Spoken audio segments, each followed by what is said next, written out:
രാഗി ഞെട്ടിക്കുന്ന ഒരു വാർത്തയാണ് പുറത്തു വരുന്നത്. വളരെയധികം വേദനയോടുകൂടി നമുക്ക് ഈ ഞായറാഴ്ച ചർച്ച ചെയ്യാൻ ഒഡീഷയിൽ നിന്നാണ് ആ ഞെട്ടിക്കുന്ന വാർത്ത വരുന്നത്. ഒഡീഷയിലെ കേന്ദ്രപാതയിൽ വിദ്യാർത്ഥിനിയെ സ്വകാര്യ സ്കൂളിലെ അധ്യാപകർ കൂട്ട ബലാത്സംഗം ചെയ്തു. 7ാം ക്ലാസ് വിദ്യാർത്ഥിനിയാണ് ബലാത്സംഗത്തിനിരയായത്. സ്വകാര്യ സ്കൂളിലെ 5 അധ്യാപകരെ പോലീസ് അറസ്റ്റ് ചെയ്തു. കഴിഞ്ഞ 2 വർഷമായി സ്കൂളിൽ പെൺകുട്ടി തുടർച്ചയായി ബലാത്സംഗം ചെയ്യപ്പെട്ടിരുന്നു. രാഖി, ഏറെ ഞെട്ടിക്കുന്ന വാർത്തയാണ്. ഈ വാർത്തയുടെ ഏറ്റവും പ്രധാനപ്പെട്ട വിവരങ്ങൾ നൽകാൻ ഡൽഹിയിൽ നിന്നും നന്ദഗോപൻ ചേരുന്നുണ്ട്.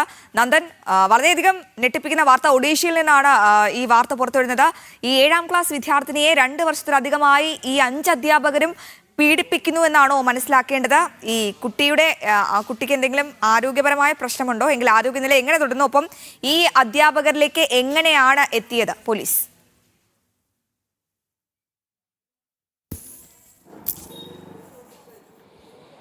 ശ്രുതി, ഗുഡ് മോർണിംഗ്. ഈ സംഭവം നടക്കുന്നത് ഒഡീഷയിലെ കേന്ദ്രപാത എന്ന് പറയുന്ന ജില്ലയിലാണ്. അവിടുത്തെ സ്വകാര്യ സ്കൂളിലെ അധ്യാപകരാണ് 7ാം ക്ലാസ് വിദ്യാർത്ഥിയെ പീഡിപ്പിച്ചത്. കഴിഞ്ഞ 2 വർഷമായി ഈ ലൈംഗിക പീഡനം തുടരുകയായിരുന്നു എന്നുള്ളതാണ് ഇപ്പോൾ ലഭ്യമായ വിവരങ്ങൾ. അതായത് ഈ കുട്ടിയിൽ ചില മാറ്റങ്ങൾ ശ്രദ്ധയിൽപ്പെട്ട രക്ഷിതാക്കൾ ചോദ്യം ചെയ്തതിനെ തുടർന്നാണ് ഈ കുട്ടി ഈ പീഡന വിവരം പുറത്തു പറയുന്നത്. 5 അധ്യാപകർ നിരന്തരമായി തന്നെ ഉപദ്രവിക്കുകയായിരുന്നു എന്നുള്ളതാണ് കുട്ടി രക്ഷിതാക്കളോട് വ്യക്തമാക്കിയിരുന്നത്. ഇതുമായി ബന്ധപ്പെട്ട് തുടർന്ന് രക്ഷിതാക്കൾ പോലീസിൽ പരാതി നൽകി. പോലീസിന്റെ പ്രാഥമിക അന്വേഷണത്തിൽ തന്നെ ഇതുമായി ബന്ധപ്പെട്ട വിവരങ്ങൾ പുറത്തുവരികയും 5 അധ്യാപകരെയും അറസ്റ്റ് ചെയ്യുകയും ചെയ്തു. തുടർന്ന് ഇവരെ കോടതിയിൽ ഹാജരാക്കി റിമാൻഡ് ചെയ്തിരിക്കുകയാണ്. ഇനിയിപ്പോൾ ഇവരെ കസ്റ്റഡിയിൽ വാങ്ങുന്ന നടപടികളിലേക്ക് നാളെ തിങ്കളാഴ്ച കടക്കുമെന്നുള്ളതാണ് അറിയാൻ കഴിയുന്നത്. അതിനൊക്കെ അപ്പുറത്തേക്ക് ഈ കുട്ടിയെ വൈദ്യപരിശോധനയ്ക്കും മറ്റ് ശാസ്ത്രീയ പരിശോധനകൾക്കും മറ്റും വിധേയമാക്കി. ഇതിനോടകം തന്നെ ഈ കുട്ടിക്കും അതേപോലെ തന്നെ കുട്ടിയുടെ വീട്ടുകാർക്കും കൗൺസിലിംഗ് അടക്കമുള്ള നടപടികളിലേക്ക് കടന്നിരിക്കുന്നു എന്നുള്ളതാണ് BJP സർക്കാർ വ്യക്തമാക്കിയിരിക്കുന്നത്. കഴിഞ്ഞ 2 വർഷമായി തന്നെ ഇത് തുടരുന്ന ഒരു സാഹചര്യമായിരുന്നു. ഇത്തരമൊരു പീഡനം തുടരുന്ന ഒരു സാഹചര്യമായിരുന്നു. ഇതിന് അപ്പുറത്തേക്ക് വിദ്യാഭ്യാസ വകുപ്പ് ഈ സ്കൂളിൻ്റെ അംഗീകാരം സംബന്ധിച്ചിട്ടുള്ള പരിശോധനകളിലേക്കും കടന്നിരിക്കുകയാണ്. ഏതായാലും ഈ അധ്യാപകർക്കെതിരെ മാത്രമല്ല ഈ സ്കൂളിനെതിരെയും കർശന നടപടി ഉണ്ടാകുമെന്നുള്ളതാണ് അറിയാവുന്നത്. ഒരു പെൺകുട്ടി മാത്രമാണോ പീഡനത്തിന് ഇരയായത്? ഈ അധ്യാപകർ മറ്റു പെൺകുട്ടികളെയും ചൂഷണം ചെയ്യാനുള്ള സാധ്യത അവിടെ നിലനിൽക്കുന്നില്ലേ? അതുമായി ബന്ധപ്പെട്ട അന്വേഷണം എങ്ങനെയാണ് നീളുന്നത്?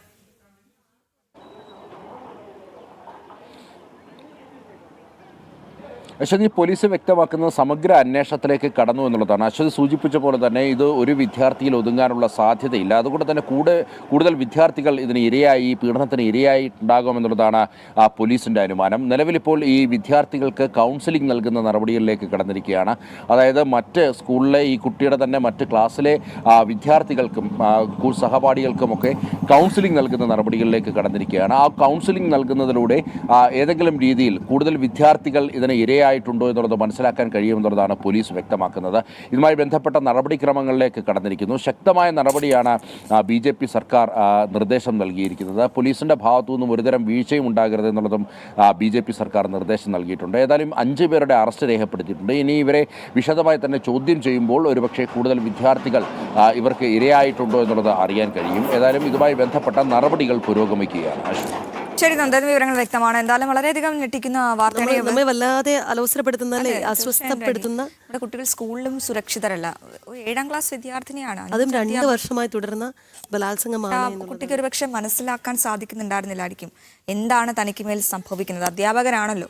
അത് മാത്രമല്ല അശ്വതി, ഒരാളല്ല 5 പേരാണ്. അപ്പോൾ ആ കുഞ്ഞ് എത്രത്തോളം മാനസിക സമ്മർദ്ദത്തിലായിരുന്നു. ഇങ്ങനെയുള്ളവരൊക്കെ ആണല്ലോ സ്കൂളിൽ പഠിപ്പിക്കാൻ അധ്യാപകരായിട്ട് നമ്മൾ സാധാരണ പറയുമല്ലോ, നമ്മൾ പഠിച്ചിട്ടുള്ളത് എന്താണ്? മാതാപിതാ ഗുരു ദൈവം.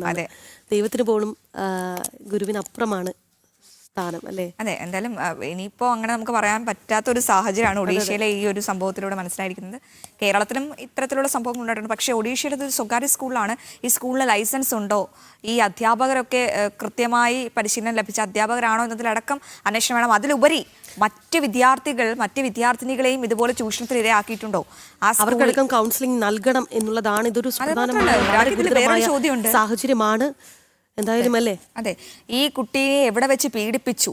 സ്കൂളിൽ വെച്ചാണെങ്കിൽ ഇത്രയും വലിയ സംവിധാനങ്ങളുള്ള സ്കൂളാണെങ്കിൽ എന്തായാലും അറിയേണ്ടത്. അപ്പോൾ അതിലടക്കം വ്യക്തമായ, ഇതിൽ മറ്റാർക്കെങ്കിലും പങ്കുണ്ടോ, ആരെങ്കിലും കൂട്ടുനിന്നോ എന്നതിലടക്കമുള്ള കാര്യങ്ങൾ കൂടി വെളിച്ചത്ത് കൊണ്ടുവരേണ്ടതുണ്ട് രാഖി.